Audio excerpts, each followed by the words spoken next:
This is a inaugural.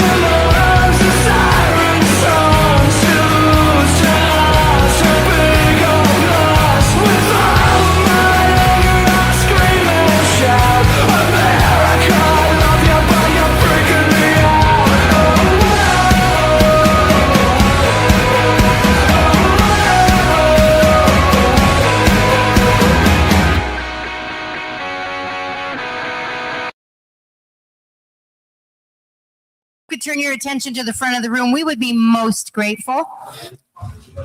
We could do like that little kindergarten clap, but I think you get the message without it. So we are Dee and Joe Pepper. We've been running We the People of Elbert County for a few years. Who's been one of our events before? Oh, look at that. Great. Thank you. We did a large one not too long ago on the gubernatorial forum.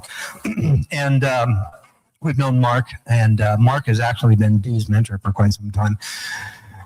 Mark Hamden. And this is the changing of the guard, what you're seeing tonight. So we're very excited about it. And I'll let Dee here. So last month when Mark was making, he was going to have this big announcement, and we were super excited because he had been talking about buying a facility, and I thought, oh, he found a facility that's going to be his own, and he's going to move the Parker Conservatives. And he pulled Joe and I aside and told us that this was their last meeting. And I start to cry, and it's like, oh my gosh, what did he said, unless somebody picks it up, and it's like, oh, who in this room would pick it up? I mean, we've already got a meeting, so I know it won't be us. And what were you thinking? As soon as he said it, instantly I realized he's dropping a hint bomb here, so we might as well pick it up. And I knew instantly it was supposed to be us. We didn't get a chance to talk too much later. And we just said, look, this is meant to be. So we've merged the two events, and we're honored to be here, and we're honored to be your hosts. And thank you so much. Thank you. So we launched We the People of Elbert County in August of 24. And so it's not quite 2 years yet, but what we quickly discovered, even from our very first meeting, is that we didn't just have people from Elbert County. We always have at least 5 counties represented at each of our We the People meetings, just our little monthly meetings. And then the biggest thing we've done was at gubernatorial candidate forum on January 31st, and we had people from 12 different counties. So way to go, people, to come and get educated. One of our primary things to do is to do a lot of outreach to the unaffiliated voter, and then we serve as an on-ramp for people who want to get involved politically and they just don't know where to begin. So that's the heart that we have. Joe and I both have backgrounds as trainers, and so we love that training arena. So tonight we're extending that.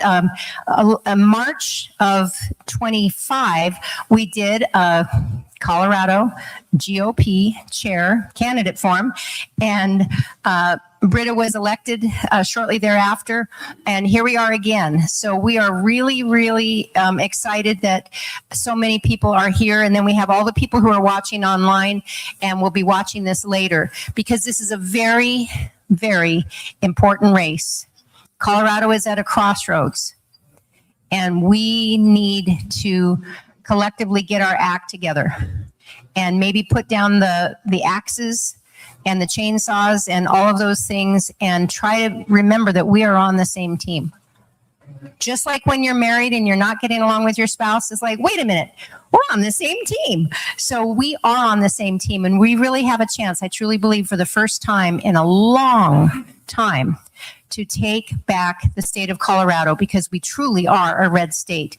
The crazy people have taken it over, and they are so crazy that even their own party doesn't really like them because they don't represent them anymore. So thank you so much for coming. We always plan to add a lot of value, and you'll be learning something about the Pledge of Allegiance here in just a moment.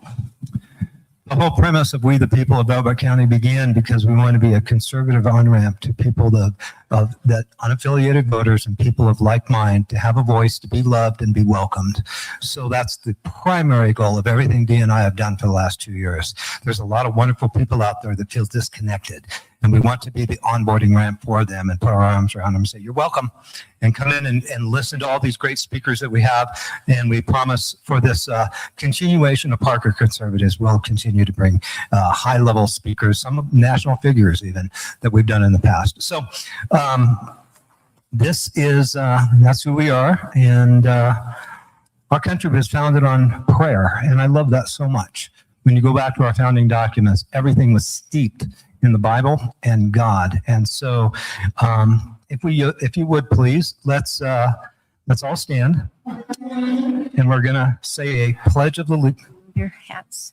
And remove your hats. Do the prayer first. I'll go ahead and do the prayer first, and then we'll do our Pledge of Allegiance. Father in heaven, thank you so much for allowing us to continue to live in a free country.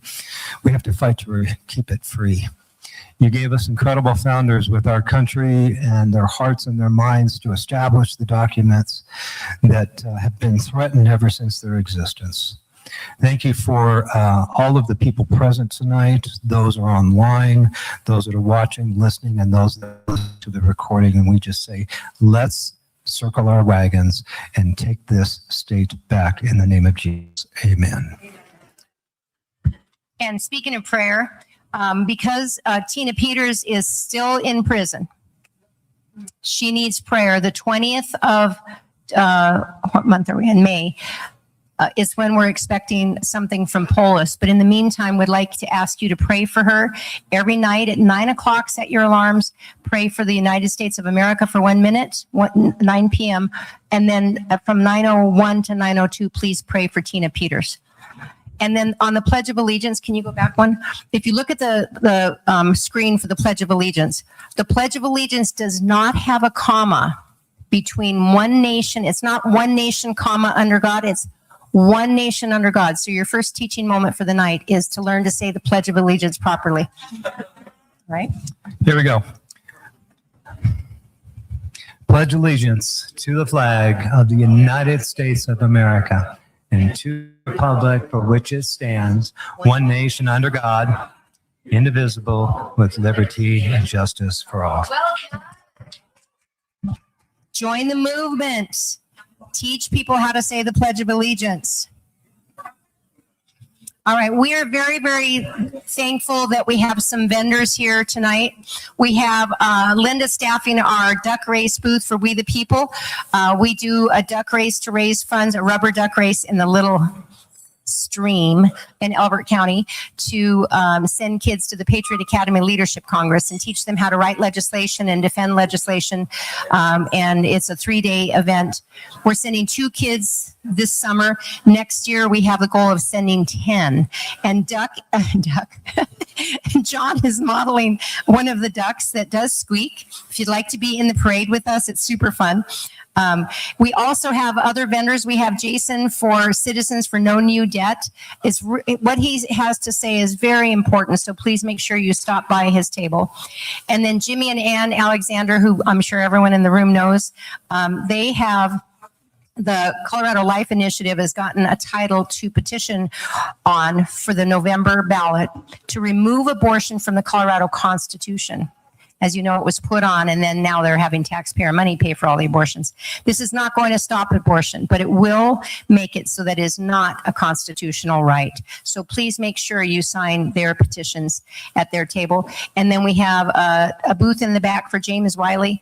Our On Fire got 72, a little bit more than 72% of the vote at the state assembly for Secretary of State, even though he had 3 opponents.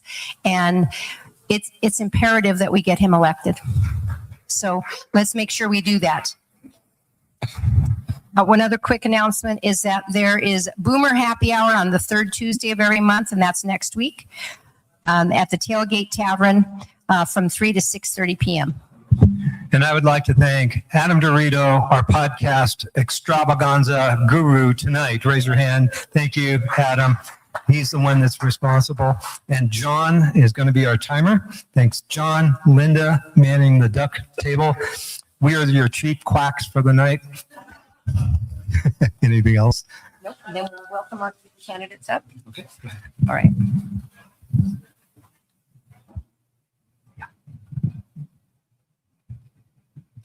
All right, candidates, we are ready for you, and we are going to, Joe Oltman is super viral right now.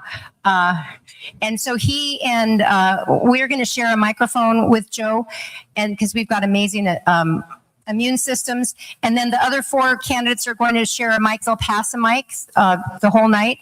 And so if we could have Joe come up first, and then Curtis McCracken, then Craig Steiner, and Jennifer, forgive me, I forgot to ask you how to pronounce your last name. Qualiteri, who happens to be my brother-in-law's cousin. It's pretty crazy. And then Jeremy Goodall. So let's welcome all of our candidates.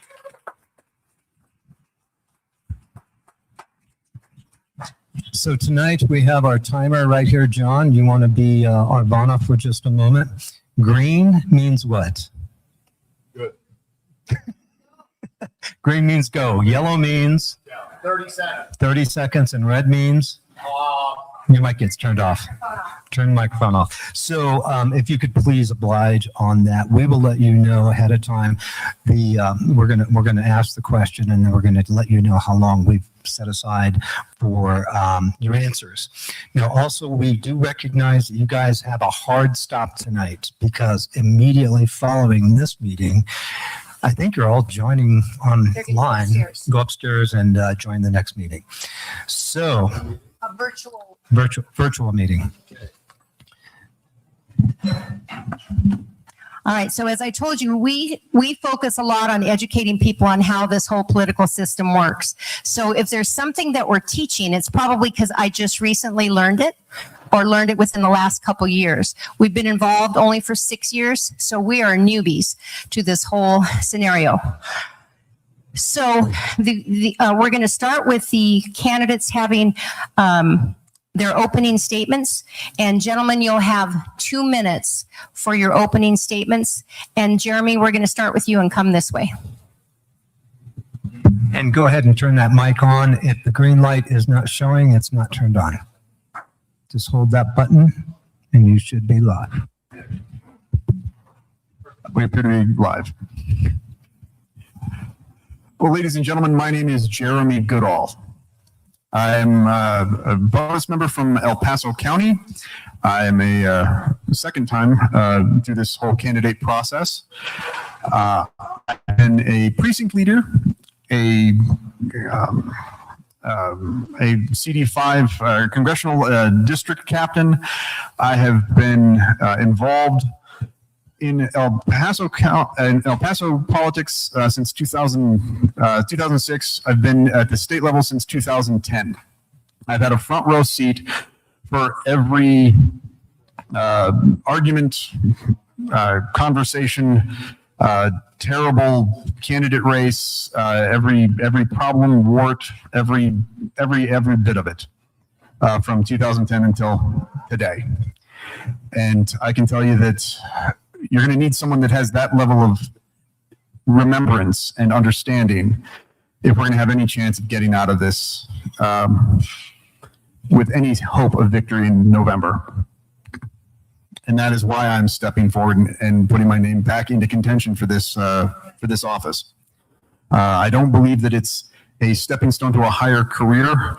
I don't think it's a fun task, but it's a necessary task.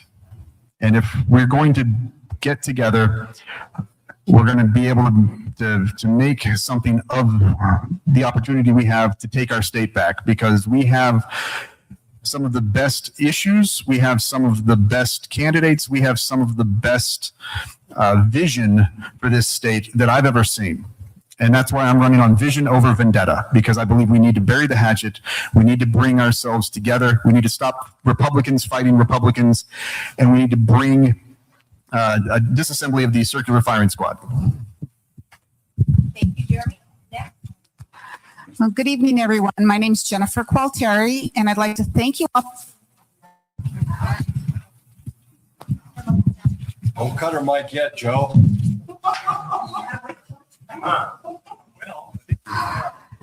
All right, it works again. So thanks for coming tonight. I do appreciate you.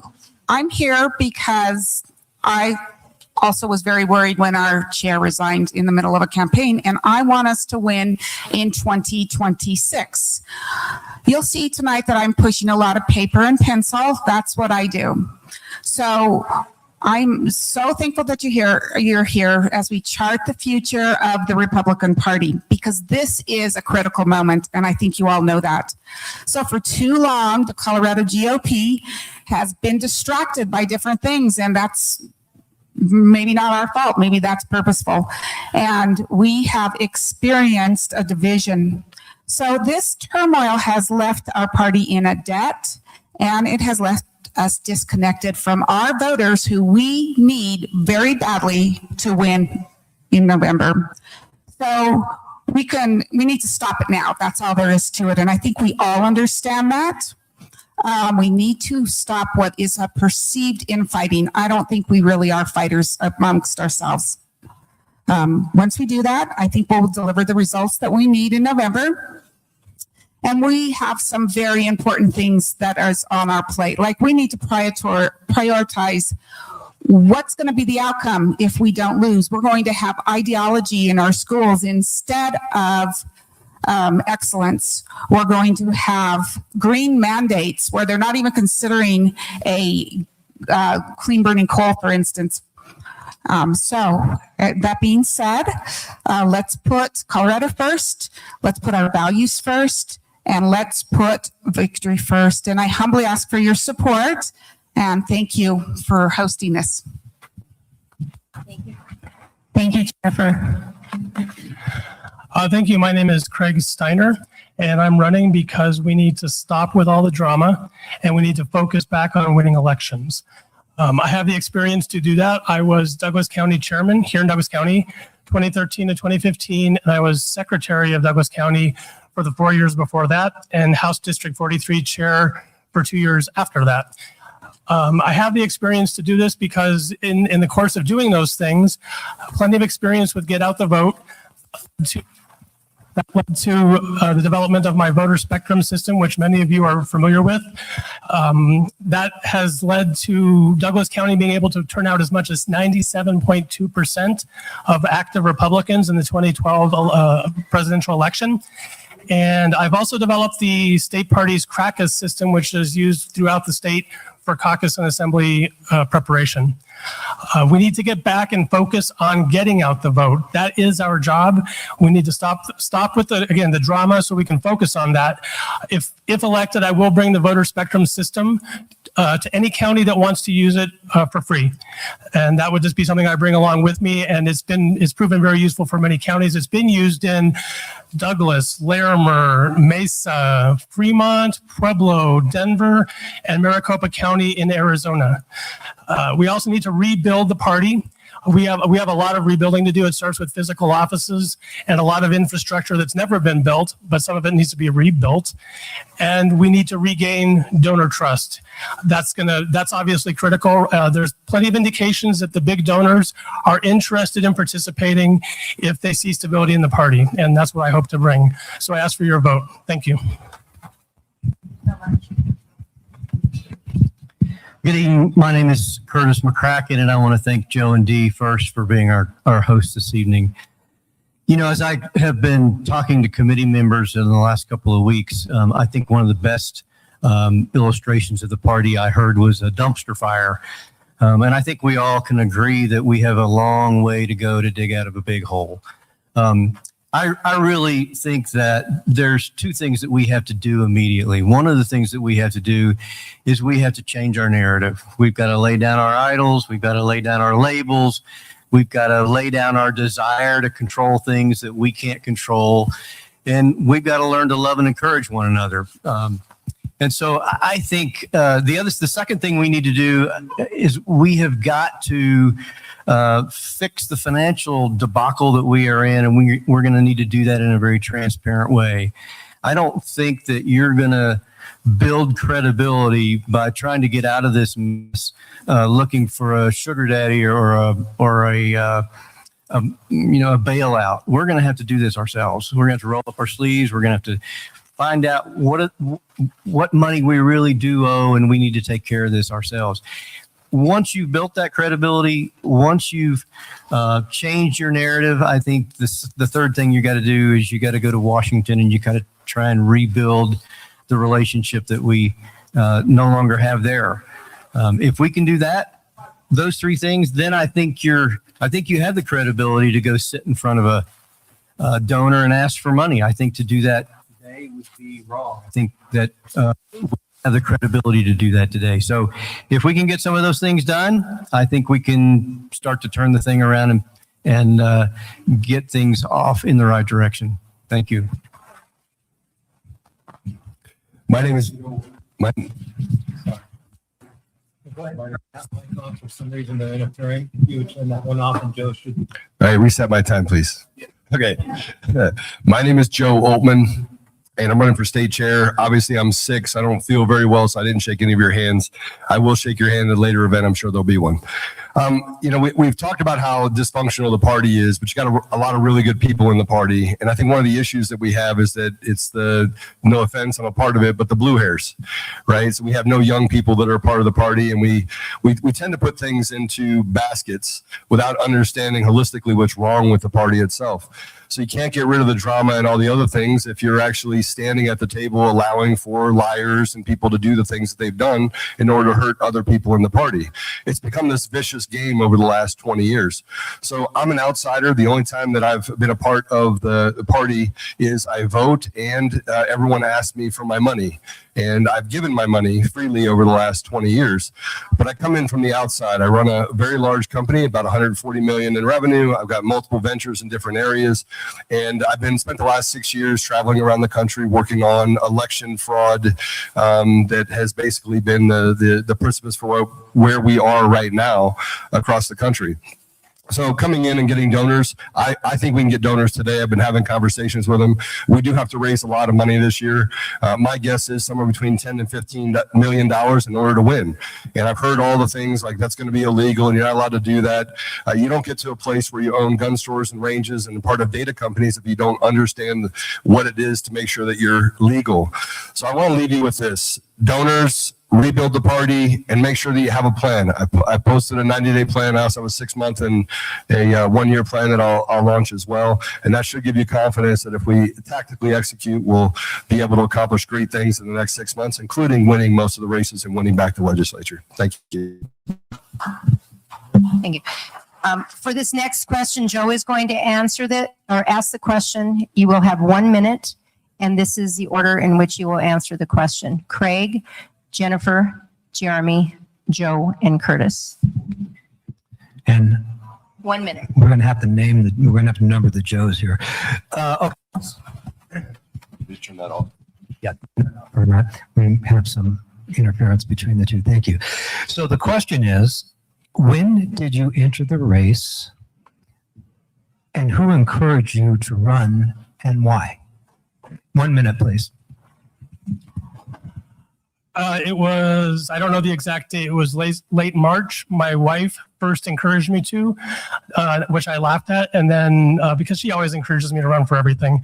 And then David DiCarlo, vice chair of Douglas County, also asked her to mention it to me. And then finally, Senator Mark Baisley asked me to run, and I met with him a couple times and then decided to do so. All right. I entered the race on March 14th. I woke up and I see that Britta Horns resigned, and I was totally freaked out at the thought of another 8 years of progressive Democrats. I just at that point shot an email off to Britta and said I would like to enter the race. And I think it was actually Alex, the admin. And then I had people on Facebook saying, no, you have to tell Britta. And so I told others. I knew that one thing is my Denver County peeps were with me on this. They just want the conversation to turn civil, and we lose all the time. So if I answer any questions for anyone or enter a narrative into this conversation, that's good. We've won in here in Denver. So I just knew that they would support me in just getting on board and starting to make others talk with me.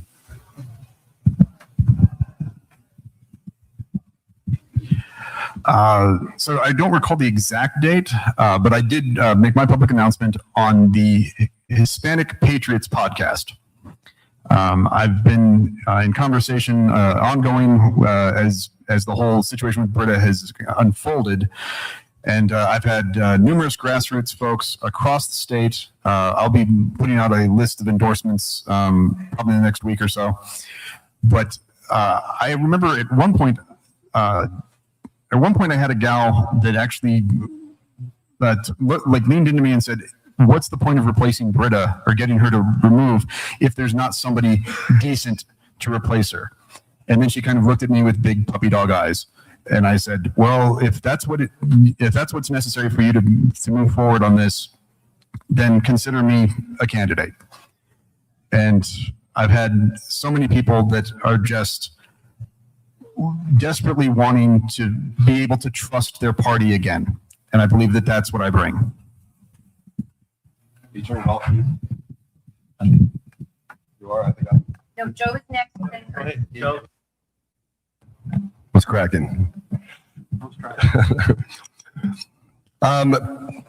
Peg Cage. She's the reason why I'm here, and I hold her fully responsible for that. Look, I ran in the governor's race. I felt like I could have won. I definitely could have self-funded it. And I wanted to bring light to what's happening inside of our communities. I think the party for so long has not been the party of the people. It has not been the one that has taken the ideas from the communities and make them shine at either the Capitol or in the legislative session in Colorado.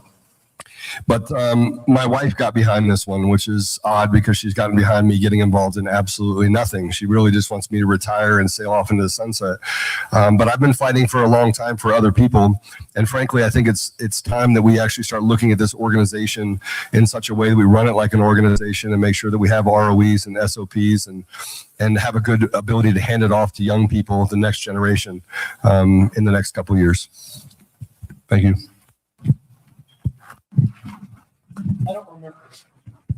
I don't remember exactly what day I entered the race, but I do know that after I learned that Britta Horn had resigned, I reached out to several central chairs that I knew in District 3 because I ran for Congress in 23-24 in CD3. And so I made a lot of great relationships, met a lot of great people, and I got tremendous encouragement in the feedback when I kind of prick these people about it. And the why really is because when I was running for CD3, I watched the party really, it was deteriorating and from the leadership standpoint. And I felt that as a candidate, and I thought, this is ridiculous. We need a party leadership that will get behind candidates, and that's what happened. Thank you.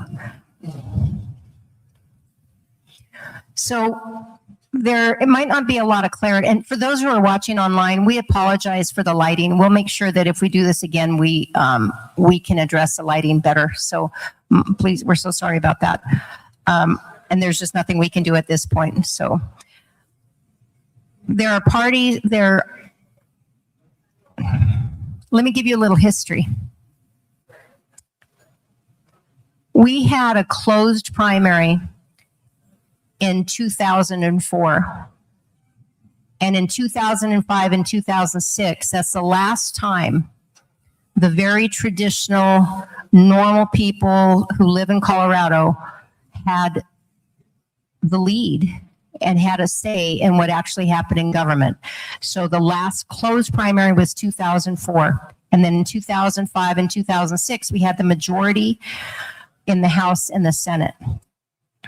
And then Governor Bill Owens was in office from 1999 through 2007. There has been nothing that we have led since then.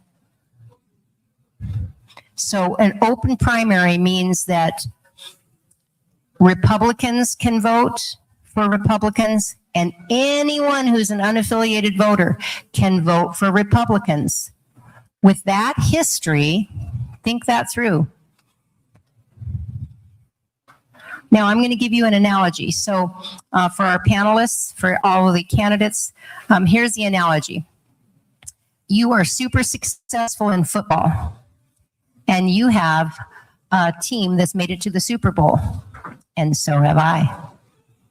And so now that we're at the Super Bowl, my question is, will you let me and my team choose your quarterback? So the question will be, are you going to let my team decide who your quarterback is going to be? Let's go through. It's a quick answer. And Curtis is first. The order is Curtis, and then Joe, Jeremy, Jennifer, and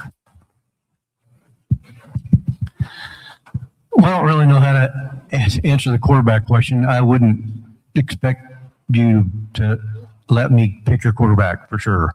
I've spoken. I think people know where I stand. I'm not on board with the opt out. I would love to see Proposition 108 overturned. I think it is not right the way we have our primary set up right now. I also think that we've allowed this issue to take way too much of our time and our effort and our money. And I think we need to start turning our sights towards our candidates and the issues. And I think the opt-out has more negative than positive attached to it from what I've seen. And I'm not on board with it. Thank you.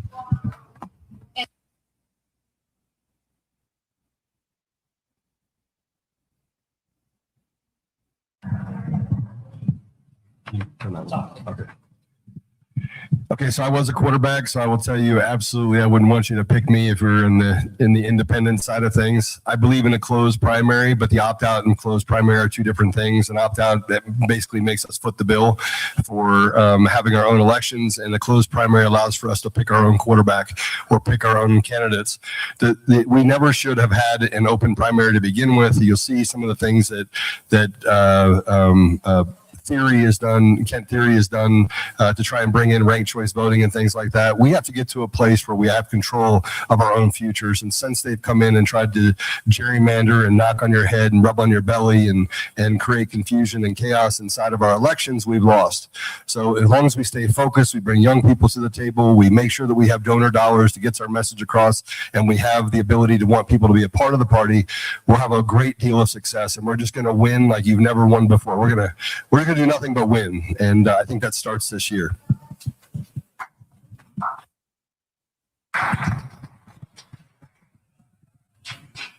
So if you saw my buttons out at the little table, I am the opt-out candidate.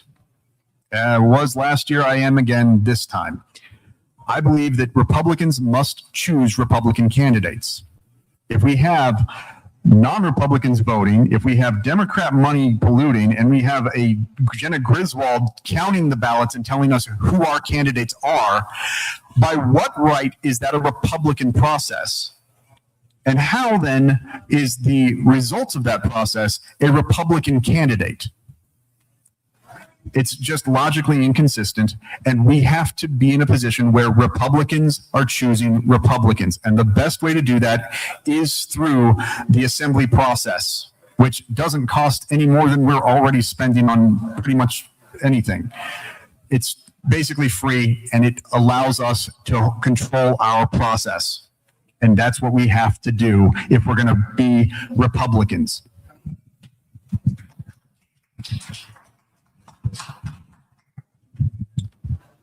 All right. So I believe that the reason Prop 108 passes is because independent voters wanted very much to play, to do their civic duty.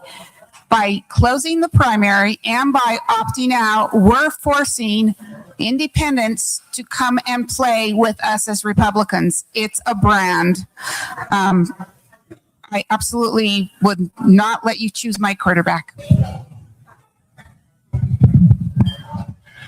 I'm in favor of a closed primary, and when we opt out, it's going to require a lot of organization.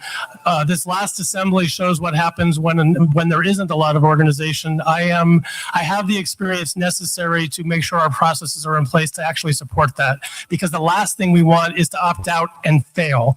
So again, I'm in favor of closing the primary and opting out correctly.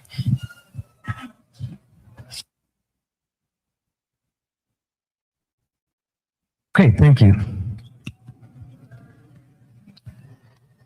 So the next question is going to have 2 minutes for each of you to answer. We're going to go with Jennifer, Craig, Curtis, Joe, and then Jeremy.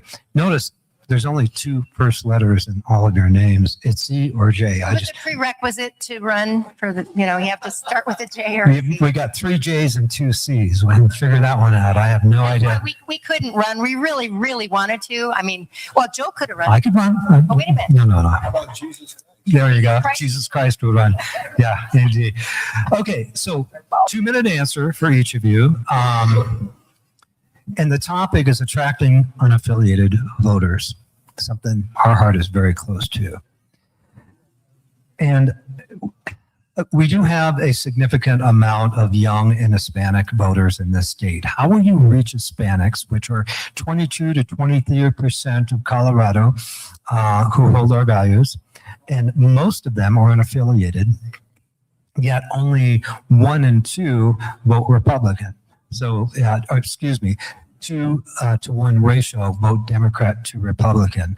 So 2 minutes, please. Number 1, how are you going to reach out to the unaffiliated voters? And number 2, the minority groups. Thank you. And we'll start with Jennifer. Jennifer. We absolutely have to reach out to the unaffiliated voters. So the only way we are going to win is if we get the vote out to unaffiliated voters who are even low propensity. We have to get about 100,000 more votes in the state of Colorado to win this next statewide race. And the way you do it is, in my plan, is there's different counties with different attributes. And whether we want to face it or not, Denver County, the most blue area in the state, is where we're going to get this lift. We need to take 22% of our budgets, and it's going to have to come through a PAC because it takes at least $6 to $7 million to do this. It can go as high as 16 million if you were lucky enough to raise that much money. But there's got to be door knocking. There's got to be volunteerism, and then, yeah. Get 1 more minute? Yeah. 2. Yes, keep going. Okay, so all right. So without this lift, and there's other counties that you can see, and you will never see my plan because I consider it proprietary information. Your SEC members will see the plan. So what happens is you have these different attributes, like you protect what's going on in El Paso, and then there's these different counties as to how they behave. All of these get either a digital door knocking. If I had $16 million, I would hire door knockers, or I would give incentives. Without the unaffiliated, you're going to lose. With respect to Hispanics, a lot of my friends will just tell you they have Republican values. When I go to church on Sunday, my favorite thing to do is attend the Spanish Mass because everybody's there. Well, first of all, when it comes to the unaffiliated vote, we need to identify which ones are with us. I know that Douglas County was doing that last weekend. I actually made a call to a central committee member, and he immediately said, Craig, I'm out in the field using your system, contacting unaffiliated voters. So we have to be doing that now so that we know which ones are with us so that we can then turn them out in November. When it comes to the Hispanic community, we need to be talking to them, and when necessary, we need to be talking to them in their language. I do speak Spanish. I know I'm not the only Republican that does so, but we need to be out and talking to them in their language when that language isn't English. We're definitely English as our official language here in Colorado, but we need to recognize the voters and meet them where they are. And if that's in Spanish, we speak Spanish. Well, I think if we expect people to sign up with the Republican Party, we have to make it attractive. And right now, we don't look very attractive. And so one of the things we can do is stop bickering among ourselves and start loving each other and respecting each other, and we'll be more attractive and they'll want to come. That's the first thing. There's also another group of voters I want to talk about. And those are the kids that are going to be turning 18 years old, and they're going to choose for the first time what they're going to do. I was talking the central chair committee member this week, and they were telling me about some kids who were invited to their monthly meeting, and they interviewed these kids, and these kids were high school kids, and they said, the kids said to them, "Why would we want to come here? All you guys do is fight." And so I think if we're going to really turn the thing around, we have got to target that group of people, getting into the high schools and finding out if they've got young Republican groups, maybe sending some of our people, sending legislators in there, sending candidates in there to talk to some of these kids so that they can kind of feel connected to the Republican Party a little bit more. I think that would be a great idea.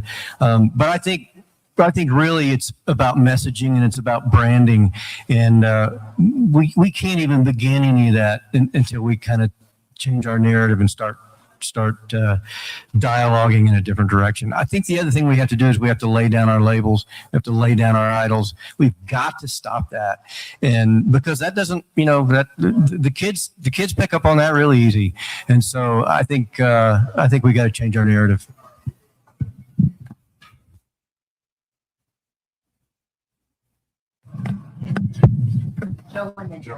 Okay, well, first of all, I don't think we should discriminate between Hispanics, Black people, Asian people. We should just look at poor people, right? So I spent an enormous amount of time in the inner city. I grew up in the inner city. I'm a product of my environment, and part of the reason why I've given up so much of my time, effort, and resources to the poorest among us is because I feel like so often we feel like we're the only ones with problems. So we have to start looking at the young people first to come in, because most of them identify just by the idea of, they haven't been scorned yet by us older people. And so they have an opportunity to really do some great things for the community inside of our environment. But whether we're talking about the Black community or the Hispanic community, we literally have to go to them and figure out what they need first, invite them into play, and have a platform that is attractive. And I think we actually do have a platform that's attractive. I just don't think we've allowed them to have a seat at the table. We do the same thing to the people that are in our communities when we label them young Republicans. The first question I always ask is, how old are you? Right? And then I look at you and I'm like, I get really excited when I talk to someone that's under the age of 35, and I'm like, this party's for you. This is a young man's game. And we have to start doing more in order to identify with the changes that are happening in the community that we're not keeping up with. So yeah, it's about messaging. Yes, it's about making sure that we can get people and look attractive, but we also have to make sure that as we start looking attractive to these young people, we're willing to let them lead. So that's going to be one of the first things that I do, is bring in a lot of young people, and you guys are going to be like, they don't know what they're doing. Let them fail forward, because the opportunity to fail forward will allow us to pass back that baton with grace and give them the opportunity to let their communities win.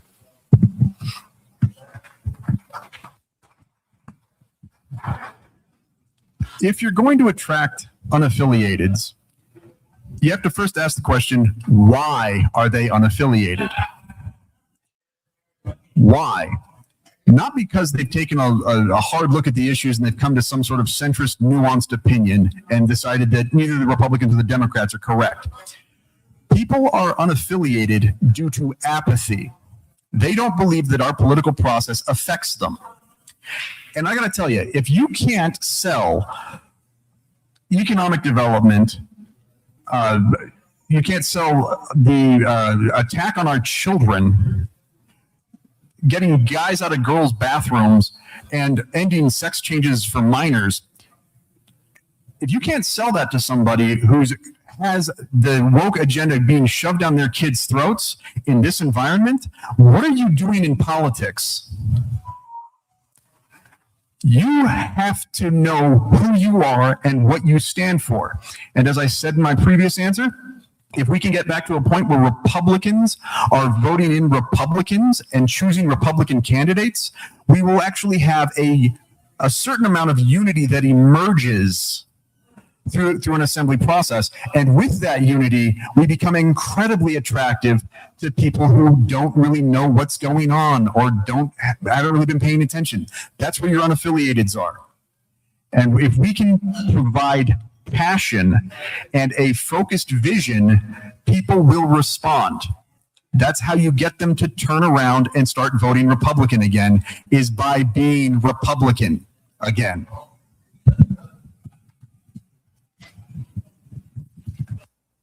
Oh, is that one turned? Okay, there we go. Thank you, everyone. And John, in this next question will be a 4-minute answer.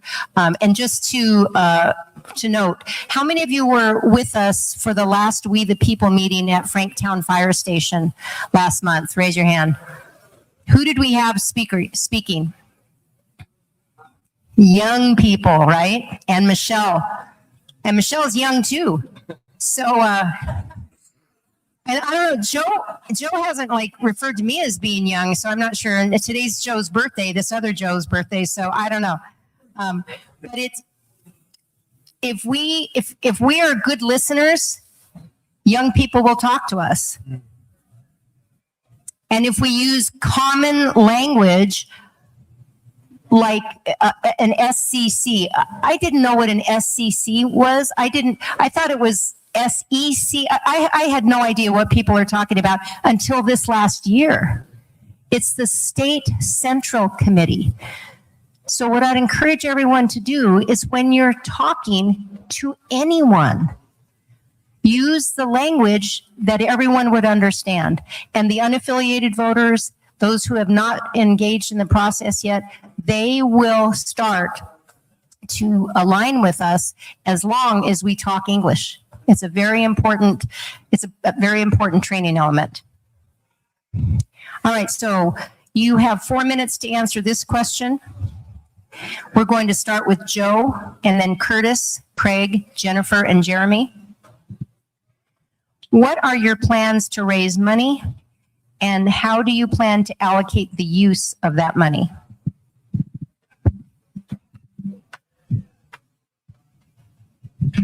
You guys are at an advantage. You get to listen to me first. I hope you take notes.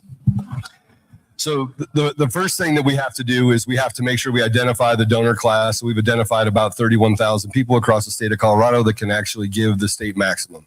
Of that 31,000, 16,000 or so of those people have given in the past the state maximum one time, at least one time in the last 20 years. So we have to make sure that we're actually creating a plan to rebuild the foundation of the organization first. We got to have an office, got to have an innovation hub, got to make sure that we put different committees together. We're going to have some ROEs, rules of engagement, so that we can stop the mean girl tactics that have permeated through the party. We also have to go to all 64 counties and make sure that they're actually stakeholders, and that the donors inside of their communities not only see the state party as being viable, but see the strength of the community inside of the county party. From there, we have to build a plan. We have to put the plan in front of the donors, which I've been doing for the last couple of weeks. And then we have to identify what are called whales. Those are people, some people in here, I would probably consider you a whale. In other words, you have the ability to do more than the state maximum. So I'm going to come to you and I'm going to say, give till it hurts, because we need to win and we only have one time to do it.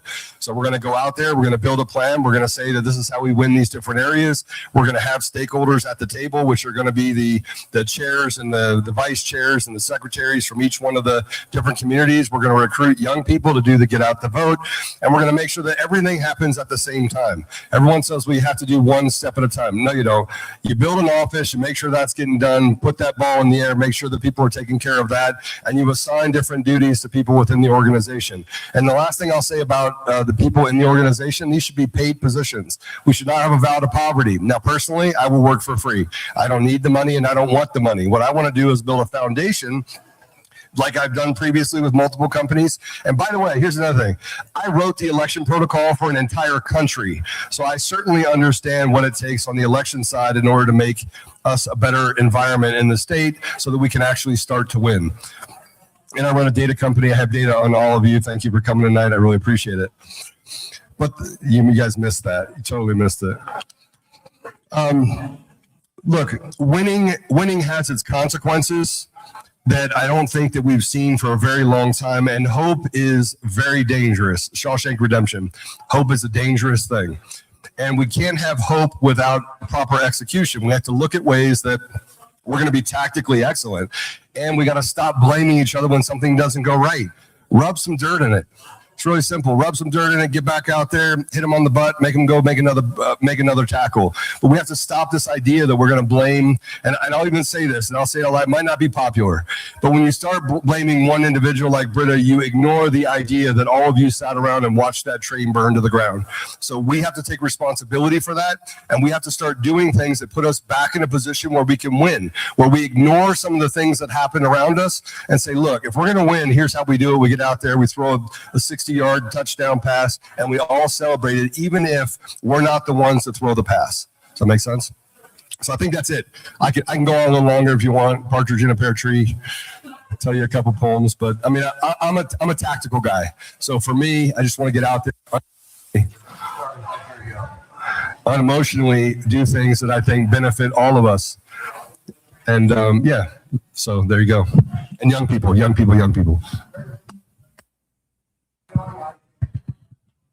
I don't think the problem is that we don't know who the donors are. I talked to a large donor in Colorado a couple of days ago, and they told me the reason that they don't give to the party anymore is because they feel that the party's unstable. I think that we have got to fix our problem before we're credible to stand in front of a donor and ask them for their money. And so I think fixing our financial issue and doing it in a way that's transparent so that the party understands where our money is, and then going to Washington and bridging the broken gap between us and Washington is the key to being able to sit in front of somebody and ask them for money. I've got a list of 17,000 voters who voted in 2022 that I received when I was running for Colorado's 3rd Congressional District. It's not that we don't know who the donors are. It's that we're not credible at this stage to sit in front of them and ask them for money. But we can be, and we can be very, very quickly. We just have to clean up our own mess. Thank you. Well, Curtis is exactly right. We do know who the donors are. The donors are interested in participating. I've said that many times, but they don't see stability in the party, and they're not going to throw away money on lawsuit after lawsuit. So that's the first thing we have to do is we have to focus on the mission. The mission is getting out the vote and getting Republicans elected.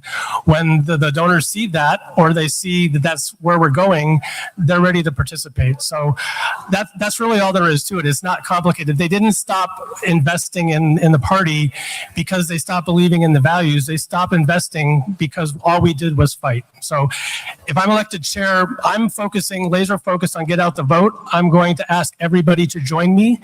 And when they see that happening, the money's coming. All right, you have 6 months, all right? Only 6 months before November 3rd.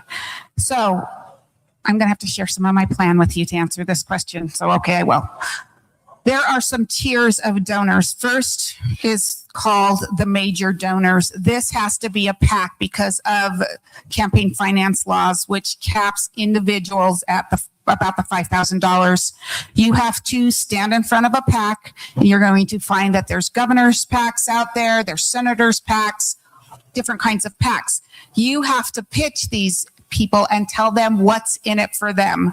I'm going to say that our branding is going to be okay. All we have to do is humble ourselves and say, hey, we made a mistake. We kind of thought it was election interference. What it looks like when you look at the plan is that the Democrats have outdone us because they have raised money with PACs.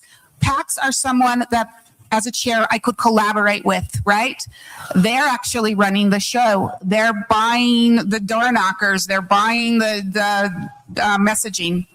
So for major donors, you would want them to be between $50,000 and $250,000. It would come from a PAC. You would need like 15 to 25 of those. Then what you do is you always are keeping them in the loop. You have dashboards. You have to show them the progress that's being made and see that, yes, the outcomes are where they want them. You have leadership donors. Those are a little bit less, right? They're $25,000 to $49,000. That's not going to work for us. That's still a PAC. You can't get individuals to raise more or give you more than $5,000. Again, you've got those governor PACs, you've got the senator PACs. You just need to pull them forward. And if you're eating humble pie and saying, hey, we finally know what we're doing, they're going to want to play this game, because it's not one donor giving you $250,000. It might be one donor giving this PAC $250,000. Then there's the mid-level donors. We have these small group donors that can collect a bunch of money and give the party up to, say, $23,000. Okay, that's finally in our coffers. We have more control. The chair, by the way, is huddling and partnering with those other people. So it's almost going to be a strategy where you have partnerships going on with the PACs. But once you get into these mid-level donors that are giving you between $10,000 to $24,000 because they're small group donors, then you're starting to control your money. What you're going to hear my friend over here talk about is what you're doing with grassroots contributions. So they're anywhere from $100 to $5,000. They've got monthly options. They cap at that $5,000. Again, you're controlling that money, but you need to do this in 6 months, and you need anywhere from $7 million if you can get it. And hopefully, yes, you can from those PACs, because you've eaten your humble pie, to as much as $16 million, where they're actually hiring you door knockers to bring in those low propensity voters. And then what you do, how are you going to use their money, is you actually have to show them a plan, much like a business plan. So you're showing them, this is what I'm going to do in El Paso, this is what I'm going to do in Douglas, this is what I'm going to do in Well, this is what I'm going to do in Jefferson, this is what I'm going to do in Adams. And you have to keep them in the know the whole time so that they can trust you. You can do it through dinners. You can do it, actually, you're just going to first knock on that door and say, hey, this is what we need from you. We want to turn Colorado red again. Our people really need this, and the reasons why, right? You know, they're mutilating our children and so forth.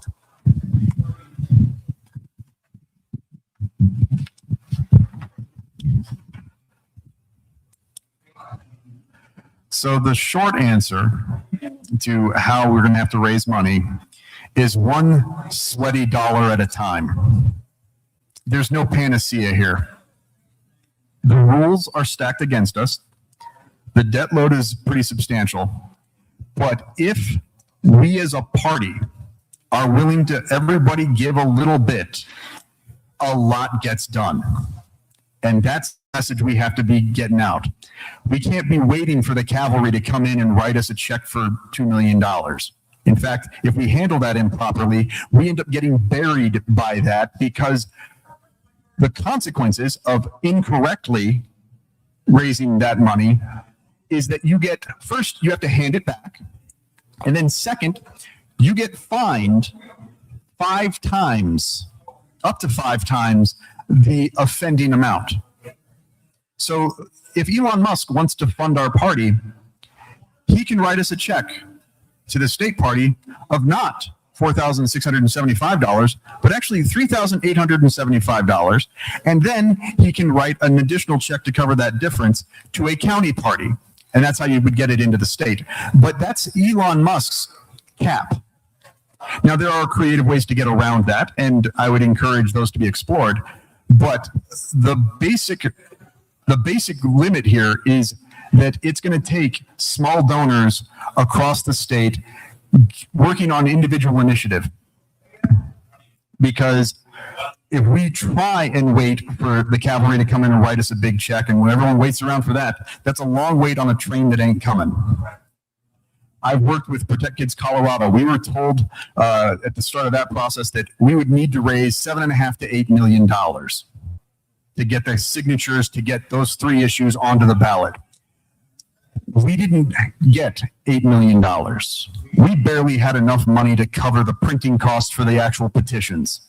But what we did have was over 3,500 ticked off moms, dads, grandmas, grandpas, aunts, uncles, running across the state in a coordinated fashion, getting it done and bringing in signatures at a rate that nobody had ever even heard of or expected.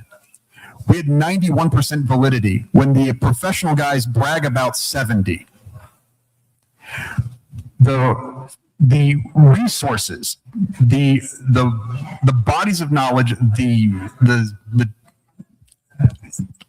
everything that you guys bring to the table as central committee members, as members of these small bodies, the value on that runs into the billions of dollars if you just think about what each of us brings to the table in terms of our credibility, our networks, our abilities to talk to our neighbors.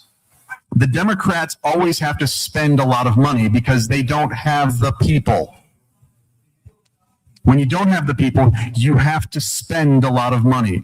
When you have the people, when you have the solid issues, when you have 80-20 issues, like every one of the Protect Kids Colorado issues and some of the other, like the SAVE Act and others, that's how we're going to get this state back on track, is finding those points of commonality and not waiting to be paid to do it.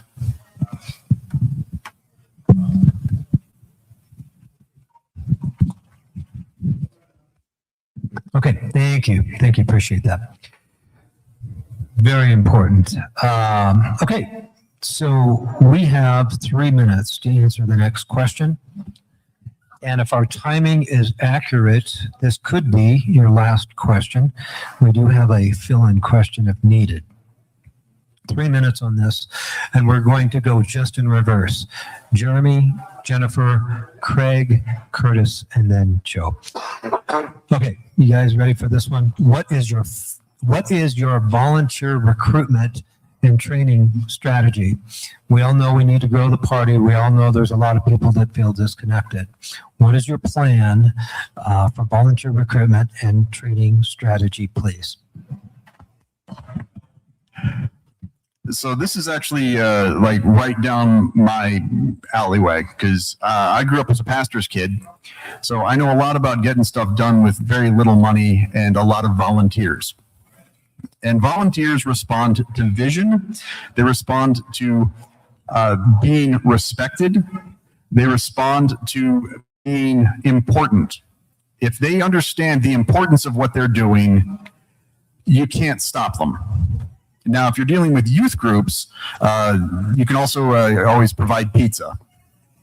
And when kids show up, when kids are given pizza, they will show up and they will lift stuff. But I also found out that if you give them a T-shirt, a sense of uniform identity, they will take a bullet. Flat out. If you give kids an identity, they will absolutely stand in the gap and look danger right in the face and say, no, you move. We're taking our state back. And so what we need to do is provide that level of vision, provide that level of opportunity, and give the kids the tools and the training and the understanding that what they're doing by knocking on doors and making these phone calls, how important it is. Because most people just think, oh, like that's just something that happens. No, it doesn't. That is something that is done by the rank and file members of this party. And if those folks are not being listened to, then they stop showing up. And so that's one of the other aspects that I'm bringing to the table, is that I'm listening to the body and giving people, the rank and file, an opportunity to put their voice into action. And when you do that, people are naturally drawn to that. And when people are willing to step up and put themselves into that kind of a line, there's no stopping them. And we need that, because if we don't, like the party's broke. There's no paying for people, which means we have to basically leverage their passion. And I know that there's a ton of passion in this party because we see it every time everybody gets into an argument. But we need to focus that not on each other, but out and getting out into the highways and byways and getting into the streets and getting unaffiliated to know that, hey, we're Republican, this is what we believe, and this is why you should believe it too.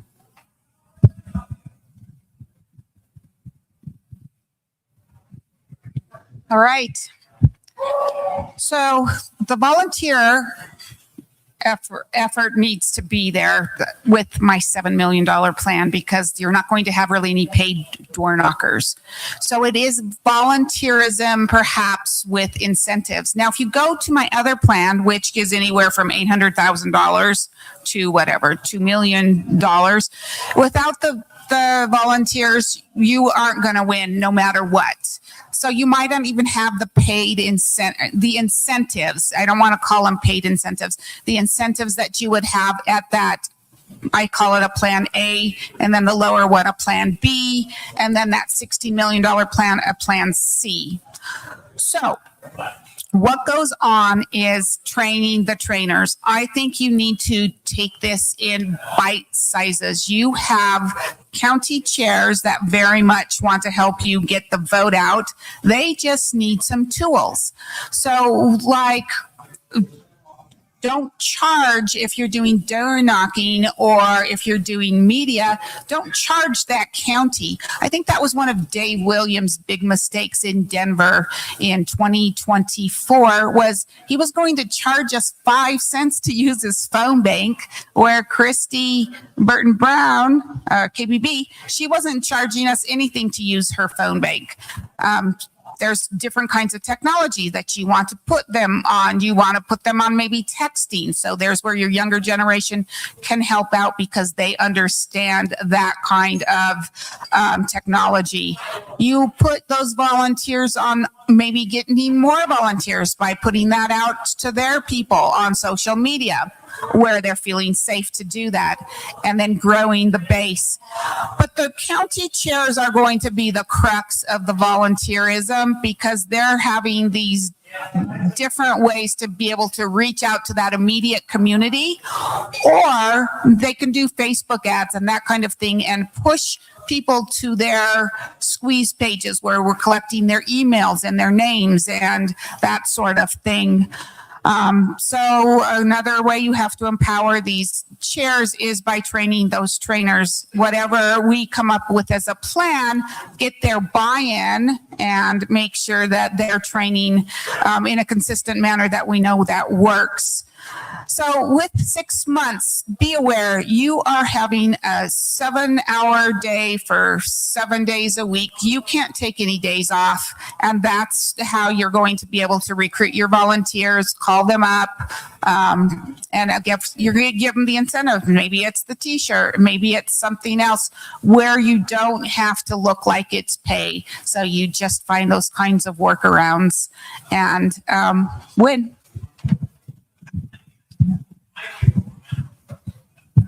Well, when it comes to volunteers, it's extremely important to recognize that we are all volunteers, and volunteers need to be appreciated. They can't be given orders. They're not employees, they're volunteers. So something I learned from Senator Holbert is if someone's willing to give you 40 hours a week, you say, thank you very much. I appreciate that.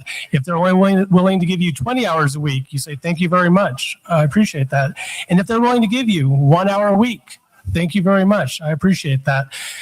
You just have to recognize that these are not people you can hire and fire, and you need to basically lead by example. They're gonna work hard if they see you working hard. If they just see you barking out orders, you're not going to get as much buy-in.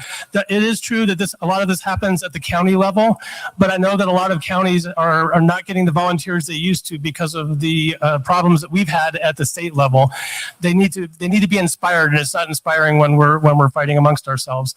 But again, I think the biggest thing when it comes to volunteers is just appreciating them as volunteers and not expecting them to be receiving orders as if they were employees. I think the network of a ground game is already there. I mean, every month in every county in this state, the central chairs get together with the community, and so the infrastructure is already in place. What we have lacked for a long time in this party, in this state, is real leadership. Someone who can set the tone, someone who can set a narrative, someone who can say, here's where we're going. And that's what people really need. And if you do that, and it's healthy and it's unselfish, people will follow that. But we haven't had that in a long time. And so I think really just bringing leadership to the table is the thing. We have a great network. I also want to say I was talking to some of the central chairs this week. You know, they already have started their own networking with each other because we've become so dysfunctional, and that's proof that our ground game really does exist, and it really is something that we can build on. It just needs leadership. Thank you.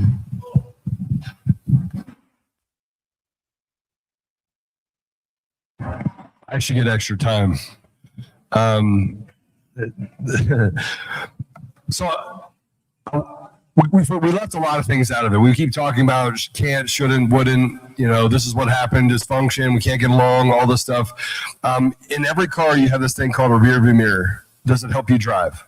And I would tell you, no, it doesn't. So the first thing we have to do is break off the rearview mirror, stop looking in the back and start looking forward.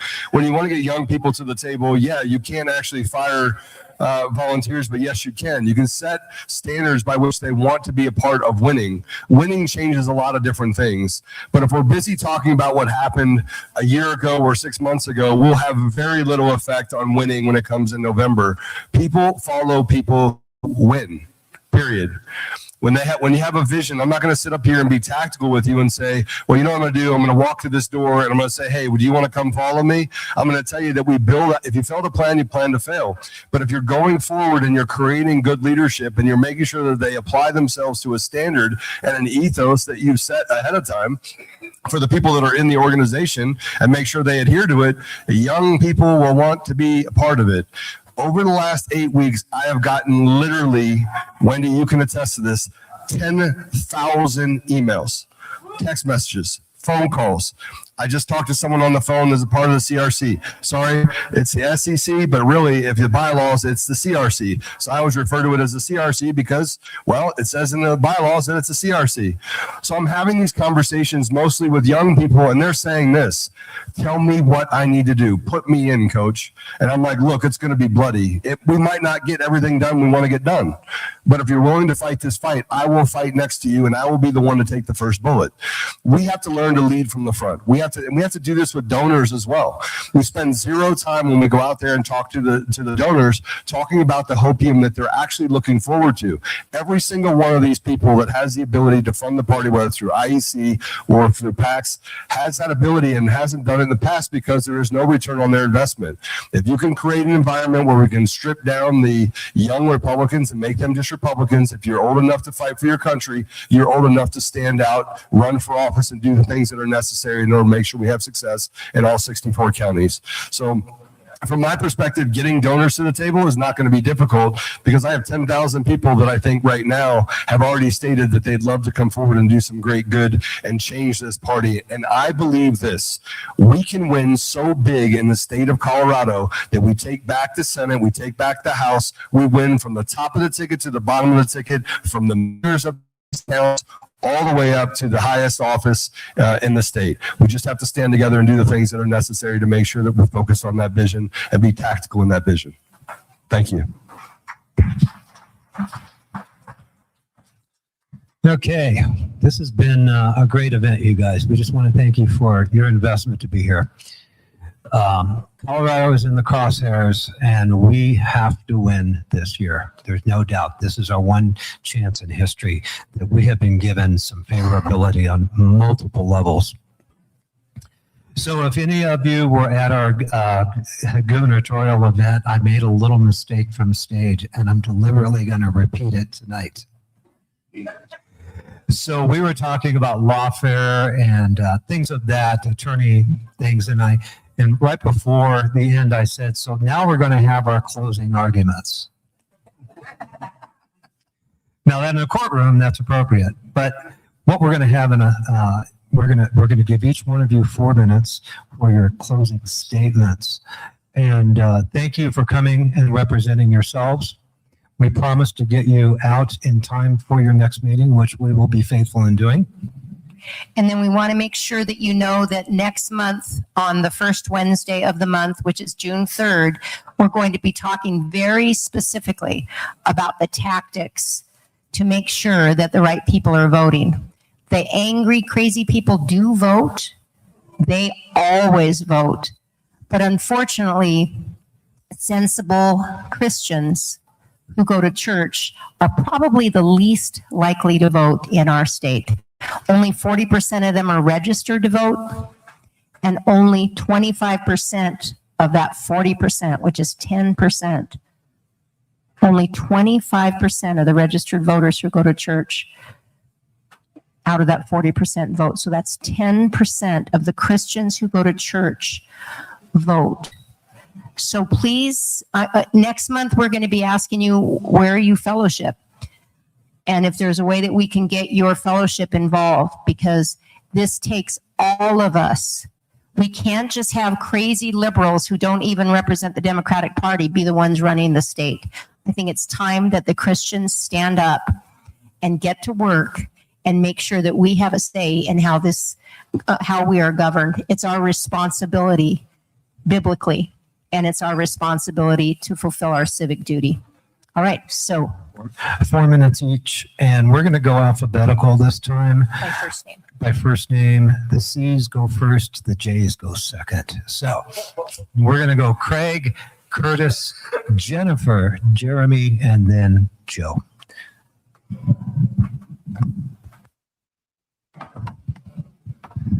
All right. Well, I thank you for coming here tonight. We have a lot of work to do in very little time. Once this election's over at the end of this month, we'll have 5 months. We have to hit the ground running. Again, I will highlight Douglas County that's already doing that. Hopefully other counties are as well. Those counties that aren't, one of the first things that I would do when elected chair is the next day, an email goes out to all the county chairs asking where they're at and asking what they need. And obviously we're short on money right now, but what I can provide is voter spectrum, helping them get out the vote and touching those unaffiliated voters right away, because this is the time when we talk to the unaffiliated voters. We can't go on their door in October and November and ask for their vote. We need to have already contacted them. So that starts immediately. And we can do that even as the money is still coming from the large donors.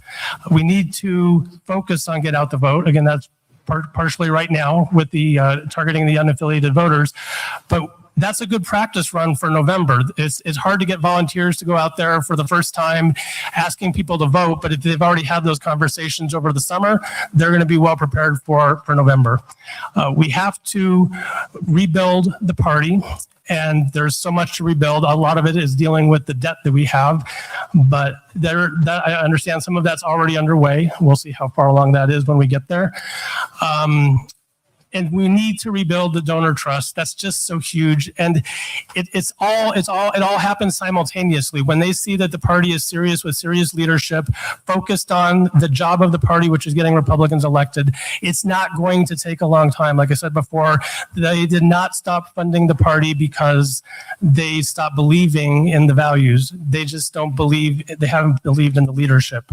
So I would ask you to consider that. I believe I do bring stability and a laser focus on get out the vote. Those donors, I do believe, have already indicated that they would be very interested in participating. And I would ask for your vote at the state Central Committee meeting, the vacancy meeting, for chairman of Colorado Republican Party, Craig Steiner. Thank you.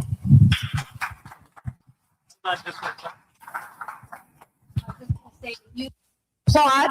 And then also, if you are volunteering for the teller committee, could you please stand and go over to Ivy? As soon as they're done speaking, then we will pass out the ballots for the straw poll, and we'll commence with that. So up next is the next in alphabetical order, of course, Mr. Curtis. I talk a lot about changing the narrative, and so I want to ask my own question.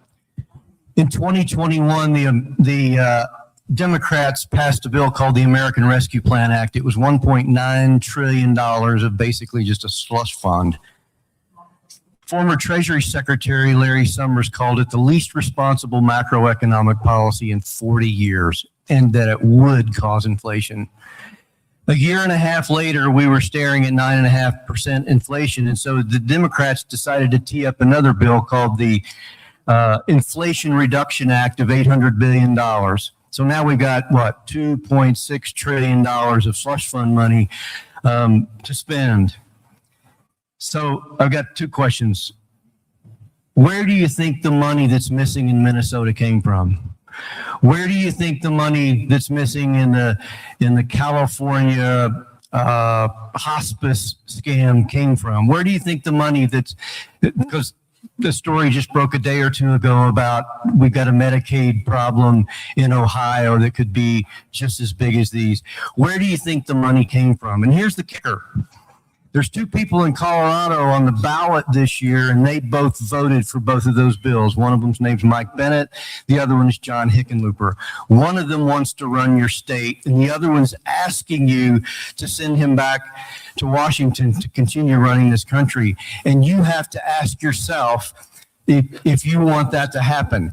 And my point behind asking this question is, if you hire me, these are the things I want to talk about.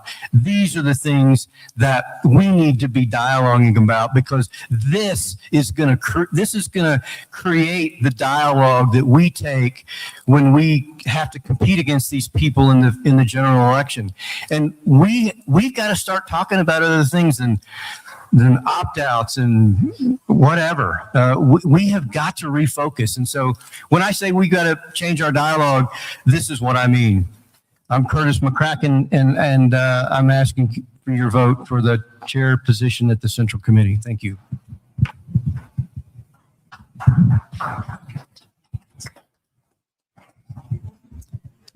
All right. Well, fellow Republicans and Colorado patriots, we have talked a lot about the challenges facing our party. And we haven't even really touched on the challenges facing our state, which are hugely important. And the truth is simple. The state of Colorado is on the wrong track. And the Colorado GOP must become a unified, disciplined fighting machine. If we're going to turn this around, we've got to work, and we've got to work as a team, and we have to actually get the vote out. That's where we're at in 6 months. So we've been distracted. Colorado GOP has been distracted with financial woes and with distractions. We have no more room for this. I don't think that our party is going to continue to behave in a manner that is going to turn our donors off. I think our donors are going to accept the fact that they need to help us. I personally see it a lot where people are wanting to turn our state red again. And in order to turn our state red again, we need to become unified. And it's not something that I think we're going to stop at any juncture between now and November 3rd.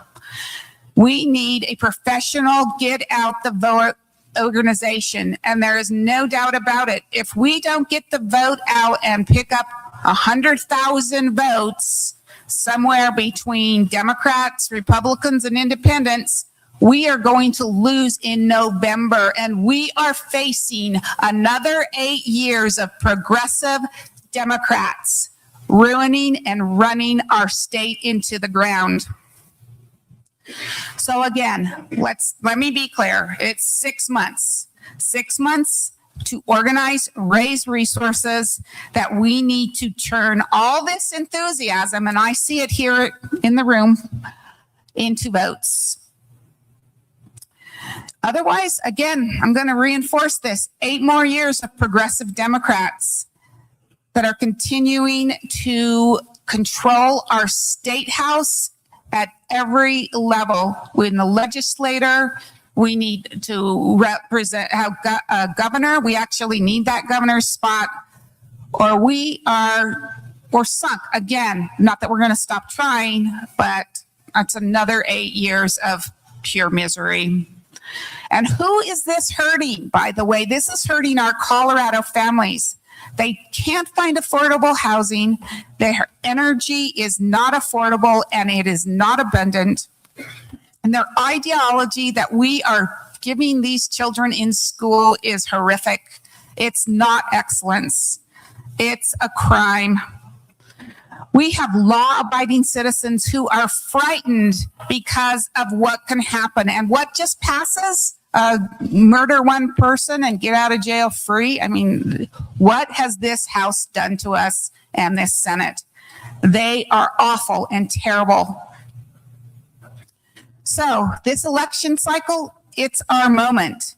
We need to be disciplined and laser focused. We need to put a Republican governor in the Capitol.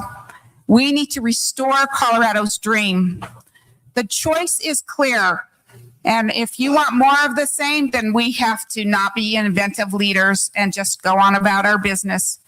But if you are ready to fight, then I am asking you for your support and commitment to put Colorado back on track.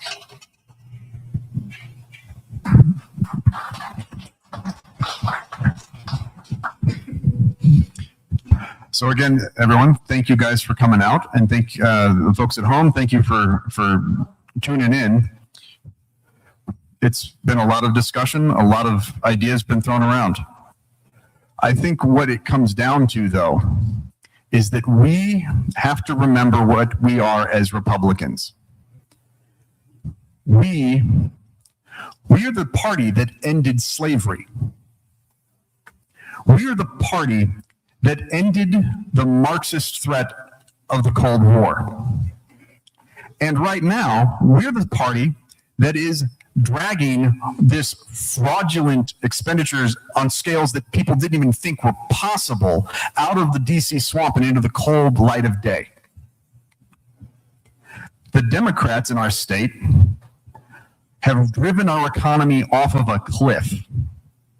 We were a perennial top 5 in all economic indicators. And now we're a bottom 10, bottom 5 on every metric that matters. While they're running our economy to the ground, they want Marxist agitators masquerading as teachers to have full access to our children so that they can teach them and confuse them and talk them into mutilating their own bodies. And they want us to applaud them. I believe we must remind ourselves what we are as Republicans so that we may remind our fellow voters in this state what we stand for as Republicans. Maybe just a show of hands. Who here is proud to be a Republican? Wow, that's a lot of hands. Who voted for Trump? Oh, who knows that we're going to have to work our butts off to win in November? Oh, you know, I keep hearing that we don't have unity in this party, but I just saw every hand raised 3 times. We have unity if we listen to each other and we listen to the body, not the consultants, not the folks from DC, not the people that want to keep us agitated, and certainly not the Democrats who've been running roughshod over us for the last 2 decades. So, frankly, my name is Jeremy Goodall. I'm running for state chairman of the Republican Party, and I'm going to ask for your vote. God bless America, God bless Colorado, and God bless and revive the Colorado Republican Party.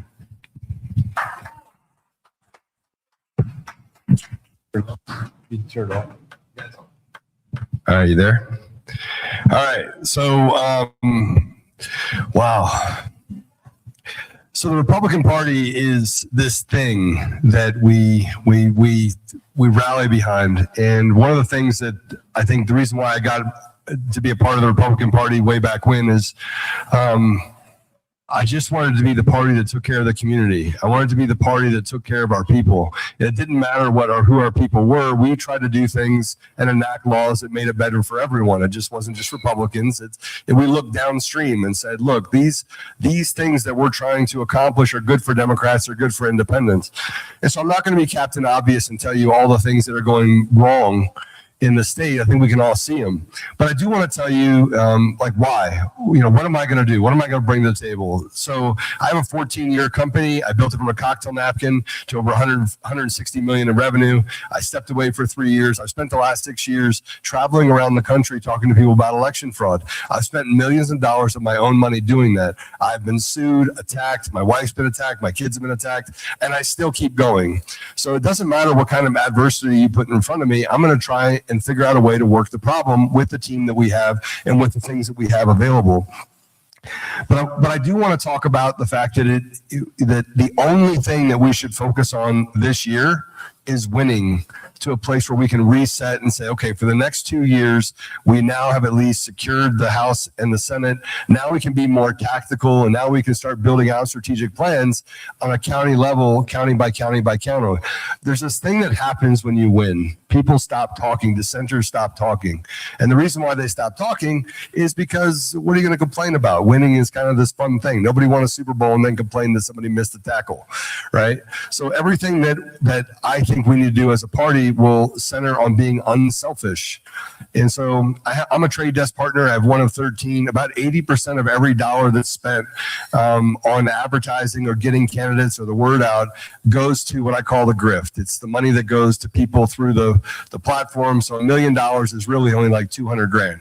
So what I'm going to do is I'm going to give that platform available to everyone. I do think we need to raise 10 to 15 million, and 10 to 15 million dollars means that it's the equivalent of about $60 million in spend.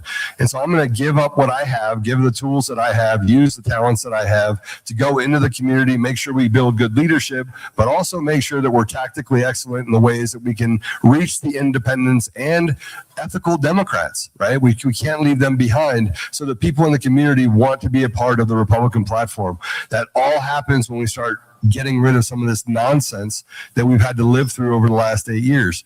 We're not the only ones being held hostage by the policies of Polis and others.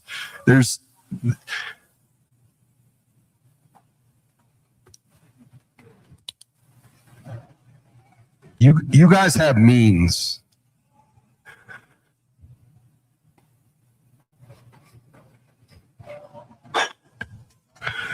It's the NyQuil.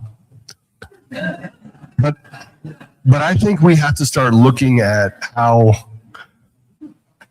we can help the poorest among us, right? And we spend an enormous amount of time fighting and not enough time actually trying to figure out how to work the problems because we're so busy attacking each other. And so I don't have anything bad to say about the 4 people that are up here next to me. I think they're all amazing people. I just think right now we need to do some things and make some decisions that are really difficult decisions to make. And the person that's going to be able to do that has to be able to run through that fire and has to be battle tested. So although I look at these gentlemen and this young lady and I think they're great people, now's the only thing. We don't have a second chance. Okay, sorry. So Altman2026.com, go check me out. And I'm sorry I wore a sweatshirt, but I've been sick. All right, let's give everyone a round of applause. Candidates, we are so grateful that you came today. Thank you for being at your tables early so people would have an opportunity to visit. I know that you're now all released to go upstairs. They have another candidate forum at 7:30, and oh, okay. Yes. So these are challenge coins. You say the Pray, Stand, Speak, Act. You've already voted, so I'm not buying your vote. But these are challenge coins that have a Bible verse on it. It's the 4 things that I think everyone needs to do in order to make sure that we're hyper-focused on how we can be successful. So I bought a bunch of them. You're welcome to have some, and then I'll just pick them. Give them out. What's that? We'll have Wendy give them out. Okay, Wendy. And Wendy can give them out at your table. You could just leave them up here, Joe. That's fine. All right. So the teller committee is saying this is your last chance to turn in your ballot. Does anyone still have a ballot they need to turn in? At 7:30 there is another forum, candidate forum with the some of the leaders from different counties. I think about 20 counties. They're having a little candidate forum. I don't know how formal it is. I don't know if it's just questions. It's something that Nancy Pelosi called and asked if we could work with her because they had this planned, and then they saw that we had our event planned. So we accommodated them by finishing 30 minutes early for the candidates. So that's where the candidates are going right now. So if you weren't invited, I'm so sorry. I'm usually not invited to any of those things, but I'm not an officer. So we're going to have the teller committee count the ballots. In the meantime, I'm going to ask you a couple questions, and this is really important, especially if you're tuning in online. I'm not a bonus member in Elbert County. Joe is not a bonus member in Elbert County. So why does it matter to us who the person is who's going to run for office? We don't get to say, or do we?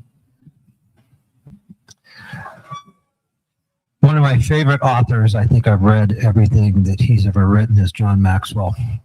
Talks a lot about leadership. And anybody heard the phrase separation of church and state? It's a lie. Because if you do a word study in the good book on rulers, you will find out politics as a word is not mentioned, but God really cares about our rulers. And this is a time of challenge to raise up the leadership, to get people in place for our state and our country that is actually, I'll tell you what, Lee, Dee and I talked to a lot of people, and the wind is in our sails. I'm so encouraged and really believe that this is going to be our year. I'm a third generation native of Colorado. My grandfather had the oldest pool hall in Colorado history down on Broadway next to the Blue Bonnet. And I heard all the stories about the years of the 20s and 30s and 40s in our state and how it grew and the challenges it faced. And we have always had a lot of things to overcome as a state. But right now, our time is crucial. So for every one of you that are here tonight, we want to thank you. Please grab someone else for the next one. We will continue to bring special speakers and do these type of events. All right, so now back to voting for the GOP chair. Please raise your hands if you are on the state central committee and you get to vote. Okay, good. Look around the room. There's several people here. 1, 2, 3, 4, 5, 6 at one table. 7, 8, 9. At least 9 people, 10. Okay, so for those of you who are here and those of you who are watching online, you get to vote because you are our representatives. In Elbert County, we have 7 bonus members. How many in Douglas? 26 in Douglas. What other counties do we have here? Anybody else? Anyone from Arapahoe? I know Linda's from Arapahoe. I'm not sure if she knows how many. How many bonus members or people in the state central committee do you have? The SCC. 26 also in El Paso or Arapahoe. In Arapahoe. Does anybody know how many are in El Paso? I know there's some people here from El Paso. How many people on the state central committee from each county who is here? Ray, you're from how many? About 40? Okay, so let's just use El Paso's 40 as an example. Those 40 people are going to vote. For those of you who are on the state central committee, do you ever have a request from one of your constituents to represent them? They would like you to vote? You do. Okay, how do they present that, Ray? I think they should. It's very I wish you would vote for this person. Okay, so Ray is saying that they're always asking who they should vote for. Ray, who should we support? The other state central committee members. And very rarely do they tell you would like you to vote. Well, from where we sit, the people who are our state central committee members, they represent us. They were voted into office, most likely at the caucus and then at an organizational meeting within the county. So does anyone think like me and think that those voting members represent us? Is that there's some nods in the room? So here's the way to approach this, to encourage your voting members to vote for the candidate you think would be best. You all have oh no, babe, can you grab those in that, on that round table? We're gonna pass out this call to action. And it's to, and thank you so much for my friend who put this together for me because I forgot mine. So reach out to get your voice heard. This is a sample message to text, to call, or email your state central committee members. Yeah. And if someone could help Joe pass these out, that would be great. Here's a very simple message. Thank you so much for serving as a state central committee SCC member in our county. I wanted to reach out to ask you to cast your vote for blank as the next GOP chair on my behalf, since you are my representative. Can I count on you to do that? Nice and short, nice and simple. Now, here's what we have seen and heard from other people. Sometimes when voting members get a message like this, they get really pissed off. Like, how dare these little gremlins tell me what should happen? I don't really ascribe to that. I think that we're the ones who have the power, and these are the people who are to be working for us and representing us. But unfortunately, some people are really offended when somebody, one of their constituents, dares to tell them how they should vote. Now, if we can have, and if we can take the action to influence our state central committee representatives from our county, can we do the same thing with our county commissioners? Or our clerks in our counties? Or the treasurer, or anybody else, the assessor, anybody else who's an elected representative. We, the people, desperately need to learn how to ask people to represent our ideas and represent us in the market. And that's, you have this information. I have a list with all the contact information for each county. You can reach out and contact me. I promised that I wouldn't share the entire list with anybody, so I will share it with you for your specific county, your 40 people or 26 people or 13, whatever you have in your county. And I will share that with you so that you can say, I would like you to represent my wishes. And what I would encourage you to do, and this is where we can flex our muscles, is ask 5 to 10 neighbors to do the same thing. It's a very important thing for us to start to do. And what, for some of you who are voting members, how do you think you would respond to that? Good, they'd like it. It would be nice if people would express themselves. All right, and so we have our results from our straw poll. We're going to have Ivy Lou come up and announce the results. Accept Ivy Lou to the stage, please. Let's give Ivy Lou a round of applause for leading this effort for the straw poll. Thank you to the tellers. They were so fast and efficient. Fast and efficient without any training. Okay. All right. That was a great debate. I'm going to start with the lowest earning person and then Forum, not a debate. debate. Forum. Okay. So I'm going to start with the lowest and then go on up. Okay. So for Jennifer Q, she received 0. Second up, Curtis. What's it? McCracken. I'm sorry. A total of 2. Jeremy at third place for a total of 4.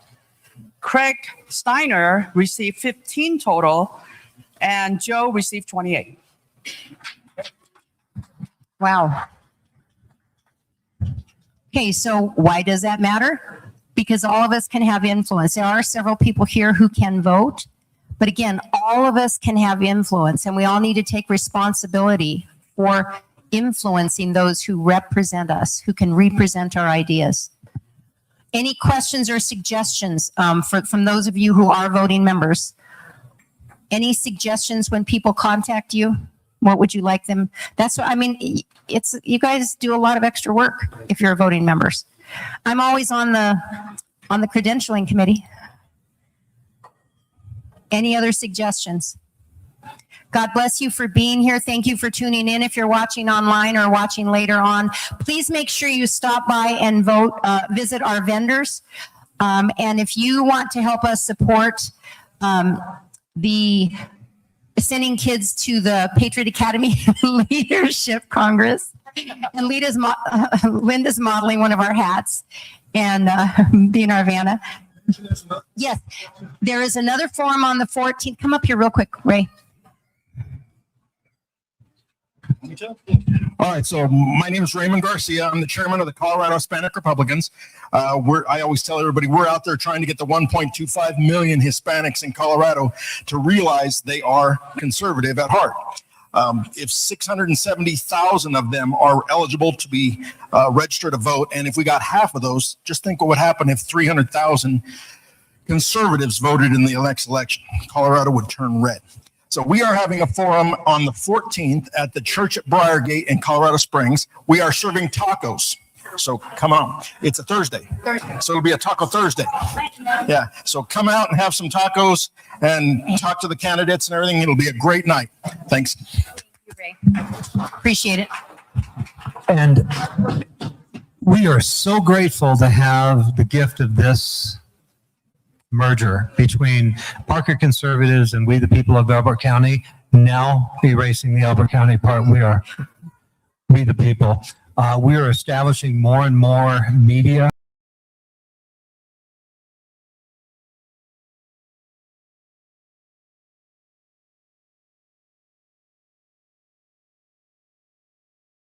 A Facebook page, which is quite a bit smaller, and please bring a friend the next time. Also, your staff tonight, let's give them a hand for the facility. Please make sure you take care of them. Your gratuities is what makes this facility free for us.